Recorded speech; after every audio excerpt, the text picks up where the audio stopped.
দোয়া করতে জানা এটার জন্য কোনো আপনার মাস্টার্স করতে হয় না। দোয়ার উপরে আপনাকে পিএইচডি করতে হবে না, খুব সিম্পল বিষয়, এখনই শিখে নেন। দোয়ার জন্য আদব হলো যে আপনি আল্লাহর কাছে দোয়া করতে গিয়ে প্রথমে আল্লাহর প্রশংসা করবেন। আল্লাহ, আপনার অনেক নিয়ামত আমি ভোগ করছি, আপনি আমাকে অনেক নিয়ামত দিয়েছেন। স্বীকৃতি দেওয়া যে আল্লাহ আমি সুস্থ, অনেকে সুস্থ না। আল্লাহ আমি পঙ্গু না, অনেকে পঙ্গু। আল্লাহ আমাকে আপনি কত কিছু দিয়েছেন যেটা অনেককে দেন নাই। আমার চোখ দুটো ভালো, আমার অনেক নিয়ামত আমি আপনার ভোগ করছি। আল্লাহ, আমি আপনার নিয়ামতের শুকরিয়া আদায় করছি, স্বীকৃতি দিচ্ছি, কৃতজ্ঞতা আদায় করছি। হে আল্লাহ, আপনার রাসূলের প্রতি আপনি রহমত নাজিল করেন। আপনি যদি লম্বা চড়া বিস্তারিত না বলতে পারেন, আপনি সূরা ফাতিহাটা পড়েন, আলহামদুলিল্লাহ রাব্বিল আল্লাহর প্রশংসা সেখানে হয়ে গেছে, আলহামদুলিল্লাহ রাব্বিল আলামিন পড়েন, দুরূদ শরীফ পড়েন, বাস। এরপরে আপনি এবার বলেন আল্লাহ আপনি আমাকে মাফ করে দেন। আল্লাহ আমার বাবা চলে গেছেন, তাকে মাফ করে দেন। আল্লাহ আমার মা দুনিয়া থেকে চলে গেছেন, তাকে মাফ করে দেন। ভাইরা আমার, আসল কথা হলো আমরা সেই ব্যথাটাই অনুভব করি না। আপনার মৃত আত্মীয় স্বজনের জন্য যদি আপনার সেই ফিলিংস কাজ করতো তো চোখের পানি ফেল করে আসতো। আপনি যদি আল্লাহর কাছে কোনো কিছু মায়ের পেজ দিয়া অর্থাৎ সুন্দর করে সাজায়া গোছায়া বলতে নাও পারেন, আপনি নিশ্চিত থাকেন শুধু চোখের পানিটা যদি আপনি ফেলেন, চোখের পানিও আসে না, শুধু কান্নার ভান করে আপনি যদি আল্লাহর দিকে হাত তুলে আপনি যদি সময় কাটান এবং কিছু বলার চেষ্টা করেন, আল্লাহ রাব্বুল আলামিন আপনার দিলের ভাষাও পড়তে পারেন। আল্লাহ তাআলা আলিমুম বিযাতিস সুদূর, তিনি বান্দার মনের খবর কি সেটাও জানেন। আল্লাহর কাছে গোপন বলতে কোনো কিছু। অতএব ভাইরা আমার, আমরা দোয়া করতে জানি না, এই অজুহাতে সারা জীবন দোয়া থেকে মাহরুম থাকা চলবে? আমরা কয়জন মানুষ আছি যে জীবনে 10টা মিনিট আল্লাহর কাছে দুহাত তুলে চোখের পানি চেয়েছি? আমাদের বলার অভ্যাসই নাই। বাংলাদেশের মানুষ দোয়া করতেই জানে না। আর আমরাও এক শ্রেণী হুজুর আছি, আপনাদেরকে দোয়া শিখাই না। কারণ যে কোন দোস্তর কথা শুনেছি, এক দোস্ত প্রতিদিন তার দোস্তরে মাছ খাওয়ায়। তো যে দোস্তরে মাছ খাওয়ায় সে দোস্ত বলে, দোস্ত প্রতিদিন তুমি মাছ খাওয়াও, এত কষ্ট করো, এত কষ্ট না করে কোত্থেকে মাছটা ধরে আনো, আমাকে দেখাই দিলে আমি তো নিজেই ধরে খাইতে পারি, তোমার আর কষ্ট করা লাগে না। দোস্ত বলে, না সেটা তো করা যাবে না, তোমাকে আমার পিস ঘুরাইতে হবে। যদি তোমার দেখাই দেই তাহলে তো তুমি আর আমাকে কেয়ার করবা না, থোড়াই কেয়ার করবা। অনেক আলেম ওলামা আছেন যারা আলহামদুলিল্লাহ মানুষকে দোয়া শিখান, তাসবিহ শিখান, কিন্তু দুঃখজনক যে আমরা অনেকে আবার আছি যে আমাদের মুসল্লিদেরকে আমরা দোয়া শিখাতে পারি নাই। এটা আমাদের অপারগতা, আমরা স্বীকার করছি। আপনাদের শেখানো উচিত, আর আপনাদেরও শেখা উচিত। কতকাল আপনি হুজুর দিকে চায়ে থাকবেন? বাংলাদেশে মানুষকে দেখা যায় ঘর উদ্বোধন করবে, হুজুর লাগবে। গাড়ি কিনছে, নতুন ট্রাক, দোয়া করতে হুজুর লাগবে। ছেলের খাতনা করাইছে, হুজুর লাগবে। বাপ মারা গেছে, হুজুর লাগবে। প্রতিটা কাজে হুজুর। আমি একবার এক থানার ওসি সাহেবকে বললাম, উনি আমার অফিসে আসছিলেন, আমার থানার ওসি, কথাবার্তা হচ্ছিল। একটা পর্যায়ে কি একটা প্রসঙ্গে আসছে, আর বললাম যে ওসি সাহেব, একটা বাড়ি থেকে আপনাদের অসৎ অফিসাররা যারা টাকা খায় কয়বার খাইতে পারে? যদি ভায়োলেশন করে একবার ঘুষ দিলে আপনারা খুশি হয়ে যান, ঠিক আছে ভাই একবার দিছো, এবার তুমি করো, আমি দেখতেছি। যারা অসৎ তারা করে, সবাই না। কিন্তু একজন মানুষ যখন বাড়ি করে তখন কিন্তু এই দোয়ার যে আনুষ্ঠানিকতা আছে, এই আনুষ্ঠানিকতার মাধ্যমে এলাকার হুজুর কিন্তু কয়েক দফায় টাকা পায়। কিভাবে? আমি দেখেছি যে অনেক ইমাম সাহেবদেরকে দিয়ে প্রথম কোপ দেওয়ায়, যে বহুতল ভবন হবে এখানে, হুজুর প্রথম কোপটা আপনি দেন, তাহলে হুজুর সেখানে একটা টাকা পাইল। একবার হইল নি? এরপরে যখন ছাদ ঢালাই হয়, সেন্টারিং হয়ে গেছে, ছাদ ঢালাই হবে, আবার হুজুরের ডাকে, হুজুর আপনি একটু দোয়া করে দেন যেন ভাইয়া না পড়ে। দ্বিতীয় দফা হইল নি? এরপরে ছাদ ঢালাই হওয়ার পরে বিল্ডিং যখন কমপ্লিট হয়ে যায়, এবার প্রতিটা ফ্ল্যাটের মালিকরা আলাদা আলাদা করে দোয়ার আয়োজন করে, আবার হুজুর দোয়া পায়। তো একটা বিল্ডিং এ যদি 10 জন মালিক থাকে, যার যার ফ্ল্যাটে উঠতে আবার 10 বার দোয়া পায়, তাহলে 10 বার 10 জনের মাটির কোবে একবার 11 বার, ছাদে সেন্টারিং এর সময় একবার 12 বার, আর কমপ্লিট হওয়ার পরে একবার 13 বার। এরকম 13 বার, 14 বার, 15 বার, 5 বার, 10 বার পর্যন্ত একজন হুজুর টাকা পায়। ওসি সাহেব আমার কথা শুনে ফেলফেল করে চায়। যাই হোক, এখানে আবার মিলাচ্ছি না আমি যে ঘুষের সাথে এখানে হুজুরদের টাকা দেওয়া। দুনিয়াবি কাজ, দুনিয়াবি যে কোনো বিষয় হুজুররা যদি করেন সেটা বিনিময় দিলে সেটা জায়েজ আছে। কিন্তু আমি বলছি যে আপনি নিজের দোয়া নিজে করতে শিখেন। আপনি সবকিছু হুজুরের দিকে চেয়ে আছেন কেন? বাংলাদেশে মানুষ দোয়া করতে জানে। মসজিদে নামাজের পরে সম্মিলিত মোনাজাত যেসব মসজিদে চালু আছে তারা করে, বেশিরভাগ মসজিদে চালু আছে বাংলাদেশ। আপনারা দেখবেন যে কোনো ব্যক্তি হয়তো নামাজের পরে জিকির আজকার তাসবিহ যেগুলো মাসনুন ওজিফা আছে সেগুলো করতেছে, এদিকে ইমাম সাহেব হাত তুলছে। তো কেউ যদি ওই টাইমে একটু জিকির আজকার করে তো আশপাশ থেকে দেখবে মানুষ এভাবে গুতা মারে। খেয়াল করছেন? এর মানে কি? এর মানে হলো হুজুর হাত তুলছে, তুমি বসে আছো কেন এখনো? আচ্ছা, এরপরে হুজুরের মনে করেন আজকে 4-5টা জিনিস চাওয়ার দরকার, আল্লাহর কাছে চাই ফেলছে, আল্লাহ আমাকে মাফ করে দিয়েন, নেক আমলে তৌফিক দিয়েন, হেদায়েত দান করে দিয়েন, কমন কিছু কথা চাইছে। আজকে হুজুরের কোনো অসুবিধা নাই, হুজুরের পরে দোয়া শেষ করে দিছে।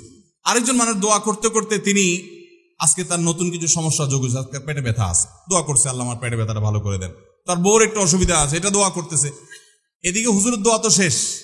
যদি হুজুরের দোয়া শেষ হওয়ার পরে আবারও কিছু সময় দোয়া করে, তাও দেখবেন আশপাশ থেকে কিছু মানুষের গুতা মারে। এর মানে কি? হুজুরের দোয়া শেষ, তুমি কি করো? তার মানে ওই যে রেডিমেড দোয়ার বাইরে দোয়া আমাদের দেশে মানুষ করতে জানে। হ্যাঁ, আমার খুব আফসোসের সাথে কথাগুলো বলা। আমরা দোয়া করা শিখবো তো ইনশাআল্লাহ। দোয়া না করার জন্য ইবলিস আমাদেরকে একটা যুক্তি দিচ্ছে, সেই যুক্তিটা শুনেন। সেই যুক্তিটা হলো, প্রথমটা তো এটা যে আমরা দোয়া করতে জানি না, তো আমি শিখাই দিলাম দোয়া করবেন কেমনে। সূরা ফাতিহা পড়বেন, দুরূদ শরীফ পড়বেন, দোয়া শুরু করবেন, ব্যাস। বাংলা আল্লাহ প্রশংসা করে দুরূদ শরীফ নবীর জন্য করে পাঠ করে এরপর আল্লাহর কাছে মনের চাওয়াগুলো পেশ করবেন।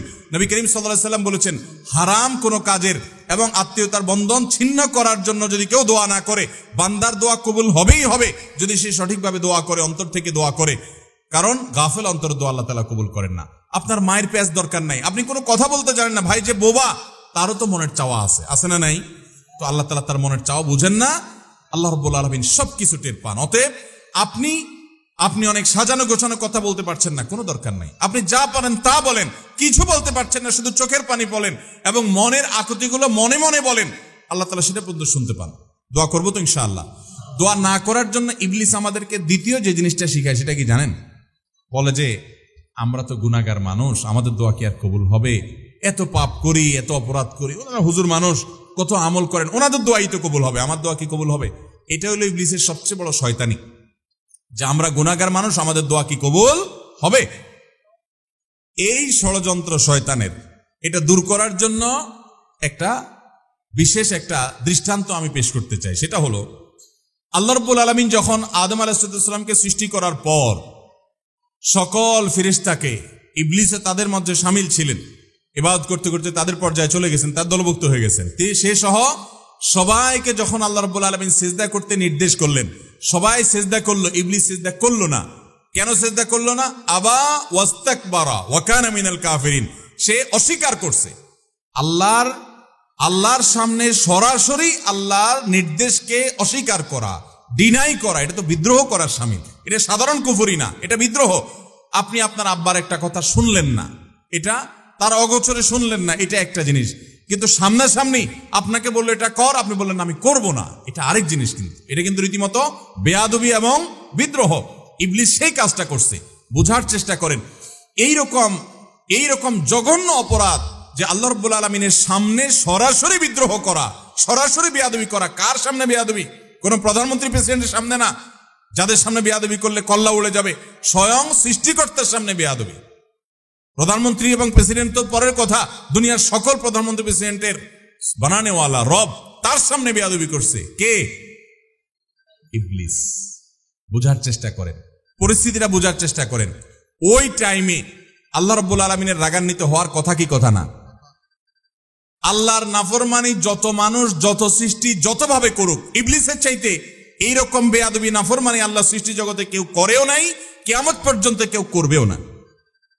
এইরকম নাফরমানি করেছে, আবা ওয়াস্তাকবার, অহমিকা করেছে, দম্ভ করেছে আল্লাহর সামনে দম্ভ। ভাইরা আমার, সিচুয়েশনটা বুঝলেন তো যে পরিস্থিতি কি?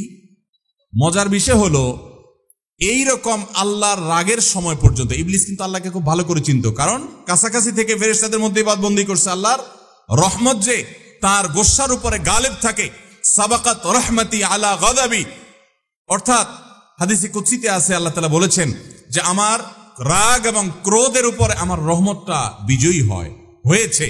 ইবলিস সেটা জানতো। এই জন্য ওই রাগের সময় বেয়াদবি করেছে। ওই সময়টাতে হুট করে ইবলিস একটা দোয়া করে বসলো আল্লাহর সামনে। খেয়াল করে কি দোয়া করছে?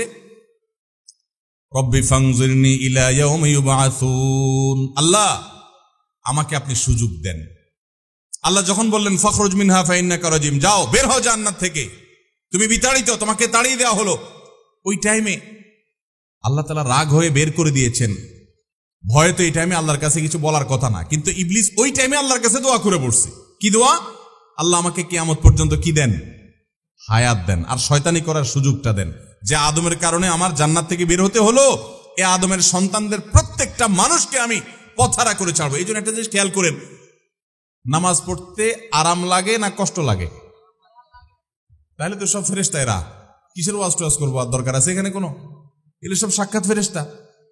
আমার তো কষ্ট হয়, ফজর নামাজে উঠতে কষ্ট হয় না আপনাদের? আপনাদের তো আরাম লাগে বলতেছেন। শরীরটা একটু মেজমেজ করে না? অলস অলস ভাব আসে না? আপনার তো আসে না, মাশাআল্লাহ। সাক্ষাৎ বুজুর্গ সব। আচ্ছা ভাই, আমাদের ভালো কাজ করতে কষ্ট লাগে, আচ্ছা খারাপ কাজ করতে কষ্ট লাগে? জেনার দিকে মানুষের মন আকৃষ্ট হয় কি হয় না? হারাম উপার্জনের দিকে মন টানে কি টানে না? 2 নম্বর কাজ দিকে মন টানে কি টানে না? কিন্তু ভালো কোনো কাজ দিকে তো মন টানে না। কাহিনী কি? এখানে কেউ একজন কাজ করছে, পেছনে নেপথ্যের মহা শত্রু আছে যে পেছন থেকে কাজ করছে, তার নাম কি? ইবলিস। এবং এ বিষয়ে আমি কথা বললে কয়েক ঘন্টা কথা বলতে হবে। ইবলিস কিভাবে ইবলিসি করে, কোরআনে আপনারা একটা জিনিস লক্ষ্য করবেন, যেখানে শয়তানের আলোচনা আসছে সেখানে আল্লাহ তাআলা একটা শব্দ ব্যবহার করেছেন, আদু ও মুবিন। শয়তান তোমাদের শত্রু। কিরকম শত্রু? প্রকাশ্য শত্রু। শয়তান দেখছেন কোনদিন আপনারা? আল্লাহ বলছেন প্রকাশ্য শত্রু। এক জায়গায় না, যেখানেই শয়তানরে বলছেন শত্রু, সেখানে আল্লাহ বলছেন প্রকাশ্য শত্রু। গোপন শত্রু বলেন না আল্লাহ তাআলা। কাহিনী কি? এই জন্য বললাম যে শয়তান নিয়ে কথা বলতে কয়েক ঘন্টা বলতে হবে। শয়তান নিয়ে আমার একটা আলোচনা করার পরিকল্পনা আছে, রেডি করে রেখেছি, কোন এক জায়গায় আমি বলবো। আজকে সেটা নিয়ে আলোচনা ইস্যু না, মূল ইস্যুতে আবার ফিরে আসি। শয়তান যখন আল্লাহ তাআলার এরকম রাগের সময়, ফখরুজ মিনহা উখরুজ মিনহা ফাইন্নাকা রাজিম, বের হও জান্নাত থেকে, তোমাকে তাড়িয়ে দেওয়া হলো। রাগের মুহূর্তে আল্লাহ বাইর করে দিলেন। আমাদেরকে কি এরকম রাগের মুহূর্তে বের করে দিলে আমরা আবার তার কাছে কিছু চাইতে যাবো? যেহেতু থাপ্পড় খাবো কিছু চাইলে, চাওয়ার সময় হলো রাগের মুহূর্ত। ইবলিস ওই টাইমে আল্লাহর কাছে বলছে, আল্লাহ শয়তানি করতে চাই। এই মানুষ যাদের কারণে আমার জান্নাত থেকে বের হতে হলো, লা আকউদান্না লাহুম সিরাতাকাল মুস্তাকিম। আল্লাহ আপনার সিরাতে মুস্তাকিমের প্রতিটি মোড়ে মোড়ে আমি বসবো। লা আকউদান্না, আরবি গ্রামারের ছাত্ররা বলতে পারবেন, লামে তাকিদ নুনে তাকিদ সাকিলা। অবশ্যই আমি আপনার পথে আসার জন্য যে সিরাতে মুস্তাকিম, ওই সিরাতের মুস্তাকিমের রাস্তায় আমি বসবো। বসে আমি তাদেরকে গোমরাহ করব। গোমরাহ যে করবে সেখানেও বলেছে লাউগিয়ান্নাহুম আজমাইন, আমি আপনার এই আদম সন্তান প্রত্যেকটাকে পথহারা করে ছাড়বো। ওই যে নামাজ পড়তে তার ভালো লাগবে না, খারাপটা করাবো তারে দিয়া, মন্দটা করাবো। ইবলিসি করবে। আল্লাহর কাছ থেকে এই সমস্ত পারমিশন চাচ্ছে। আপনি বুঝেন, রাগের মুহূর্তে তাও আবার ইবলিসি করার পারমিশন চাচ্ছে। যেহেতু দোয়া করছে আল্লাহর কাছে, প্রার্থনা করছে, আল্লাহ তাআলা বলেছেন ইন্নাকা মিনাল মুনজারিন, যাও তোমাকে তোমার কাঙ্ক্ষিত প্রার্থিত বিষয় মঞ্জুর করে দেয়া হলো। একটু বোঝার চেষ্টা করেন, ইবলিস যদি ইবলিস হয়ে আল্লাহর রাগের মুহূর্তে দোয়া করে পায়, তাহলে আপনি আমি কি ইবলিসের চেয়ে খারাপ হওয়ার কোনো সুযোগ আছে? তাহলে আমাদের যদি মনে হয় যে না আমরা তো গুনাহগার মানুষ, আমাদের দোয়া কি কবুল হবে, তাহলে বুঝতে হবে এটা ইবলিস আমাদেরকে দোয়া থেকে বঞ্চিত রাখার জন্য নেক্সট সুরতে ধোঁকা দিচ্ছে। মনে হচ্ছে আমরা বিনয়ী হচ্ছি, তাই না? যে আমি নিজেকে ছোট মনে করছি, আরে আমি গুনাহগার, আমার কি দোয়া কবুল হবে? এটা নেক্সট সুরতে ধোঁকা। আপনার দোয়া কবুল হবে না কে বলেছে? আল্লাহ ওয়াদা করছেন, উদউনি, তোমরা আমার কাছে দোয়া করো, আস্তাজিবু লাকুম, আমি দোয়া কবুল করব। আর ইবলিস আপনাকে বলছে না তুমি গুনাহগার মানুষ, নামাজের ঠিক নাই, রোজার ঠিক নাই, তোমার দোয়া আল্লাহ কবুল করবে? এই জন্য আমাদের দ্বারা দোয়া করা হয় না। ভাইরা আমার, ইবলিসি আমরা শুনবো না। দোয়ার মাধ্যমে বান্দা লাভবান হয়। বান্দা যদি দোয়া করে সেটা 3 ভাবে কবুল হয়। কয় ভাবে কবুল হয়? 3 ভাবে। দোয়া যদি শর্ত পূরণ করে আপনি করতে পারেন, মিস হবে না। হালাল উপার্জনকারী দোয়া কবুল হয়। হারাম দিয়া দেহ গঠন হলে দোয়া কবুল হয় না। দোয়া কবুলের মূল শর্তই সেটা। এরপর দোয়া কবুলের শর্ত হলো যে সালাত সালাম পেশ করবেন নবী করিম সাল্লাল্লাহু আলাইহি ওয়াসাল্লামের প্রতি, আল্লাহর প্রশংসা নিবেদন করবেন। এর মাধ্যমে দোয়া করলে দোয়া কবুল হবে। ভাইরা আমার, আপনি যদি দোয়া করেন, নাম্বার 1, যা চাইছেন আল্লাহ তা আপনাকে দিবেন। এটা হলো দোয়া কবুলের একটা পদ্ধতি। চাইছেন একটা, আল্লাহ দিয়েছেন আরেকটা, সেটাও দোয়া কবুলের পদ্ধতি। আপনি মনে করতেছেন যে আমার এই মুহূর্তে পানি হইলে মনে হয় লাভ হবে, আল্লাহ তাআলা আপনাকে হয়তো পানি না দিয়ে আরেকটা দিয়েছেন যেটা আপনার এর চেয়ে বেশি ইম্পর্টেন্ট, আপনি নিজে জানেনও না সেটা। তো দোয়াটা সেভাবেও কবুল হয় যে আমি যা চাইছি তা হয় নাই, কিন্তু অন্য কিছু হয়েছে যা আমি চাই নাই। এটা দোয়ার মাধ্যমে হয়। তৃতীয়ত, বান্দার দোয়া কখনো কখনো আল্লাহ দুনিয়াতে কিছুই দেন না দোয়ার বিনিময়। আল্লাহ কাছে চাইছে, আল্লাহ এটা দেন, আল্লাহ দেয় নাই, কিন্তু আখিরাতে আল্লাহ তাআলা তার জন্য সওয়াব রেখে দিয়েছেন, কারণ দোয়া বান্দার বৃথা যায় না। কোন কোন হাদিস থেকে আমরা জানি কিয়ামতের ময়দানে মানুষ কিছু সওয়াব দেখে বলবে, এই আমলগুলো তো আমি করি না, এগুলো সওয়াব করতে থেকে আসলো। তখন বলা হবে, দুনিয়াতে তুমি যে দোয়া করছিলা সেই দোয়াটা আল্লাহ তাআলা দুনিয়াতে তোমার মঞ্জুর করে না, এটা জমা করে রেখে আখিরাতে তোমাকে সওয়াব দিয়েছেন। তখন সে বলবে, ইস, আমার দুনিয়ার সব দোয়া যদি না মঞ্জুর হয়ে সবগুলোর বিনিময় যদি আখিরাতে অনন্তকালের জন্য পেয়ে যেতাম, কতই না ভালো হতো। দুনিয়ার জীবন তো সংক্ষিপ্ত ছিল, এখানে তো অনন্ত অসীমকাল ভোগ করব। অতএব দোয়া করবো তো ইনশাআল্লাহ।